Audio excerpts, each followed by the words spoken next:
Welcome to another infographic instant with Brian Michael. In this episode, we'll be looking at the role of board directors in Hong Kong's corporate governance. Throughout the presentation, we will look at three different infographics that will show the relationship between board directorships, firm value, and probably the way that we can improve board director performance in Hong Kong. Turning our attention to the first infographic, we see the number of directorships held by various directors in Hong Kong. So on the x-axis, we plot the number of boards that each director serves on, and on the y-axis, we show the returns to the companies on whose boards these directors sit. Now, naturally, these returns take into account a wide range of factors, and they don't simply reflect directors' performance. So we should see these data more as illustrative rather than scientific. However, the trend that you see in front of you has been also observed in other studies, which we cite in our report.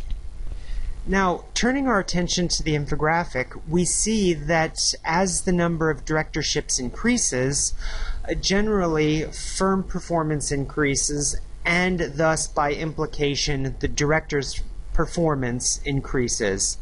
So we see that roughly as individuals hold between 6 and 8 directorships, that maximizes the performance of the firms on whose boards these directors sit.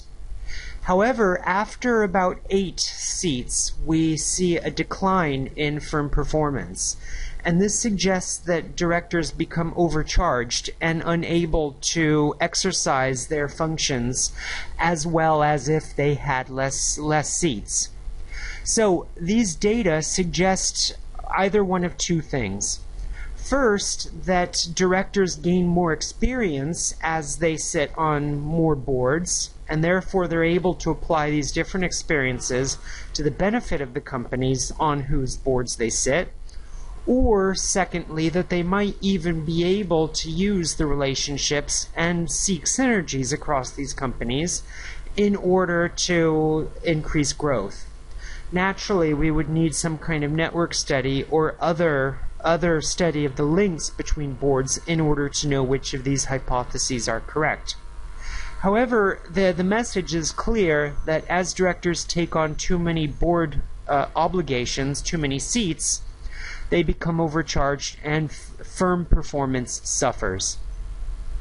Turning our attention now to the second infographic, this shows the number of independent directors on a board. So, for example, of all the directors that hold 2 seats in different companies, we see that 30% of those directors are independent. In contrast, of all the directors that hold 11 seats, roughly 60% of those directors are independent. So these data imply that there is a supply shortage of independent directors, and that the independent directors that are available need to take on an increasing number of directorships in order to fill all the slots. This is particularly relevant given recent listing requirements stating there have to be a fixed proportion of independent non-executive directors on boards. So then the question is, well, how to increase the supply of these independent non-executive directors? Now, let's turn our attention to the third infographic, which shows the ages of the sitting directors in various Hong Kong companies. We see that the average age of these directors is roughly 55 years old, which is relatively old for senior management. In several countries, the trend has been declining ages of the most senior management, particularly in technology. However, knowing that directors have to wait a long time in order to get their directorship, and then once they're in office, they only have a very limited amount of time in which to exercise their functions, this suggests two things. First, it would be to everyone's benefit if the system could speed up directors taking on their posts.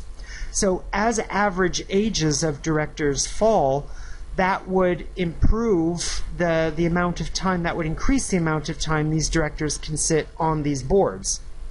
And second, by implication, this would encourage younger directors to come on these boards to develop specialist board skills, and then of course to exercise these skills longer.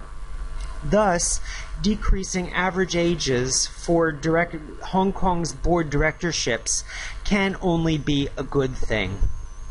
This has been another infographic instant with Brian Michael.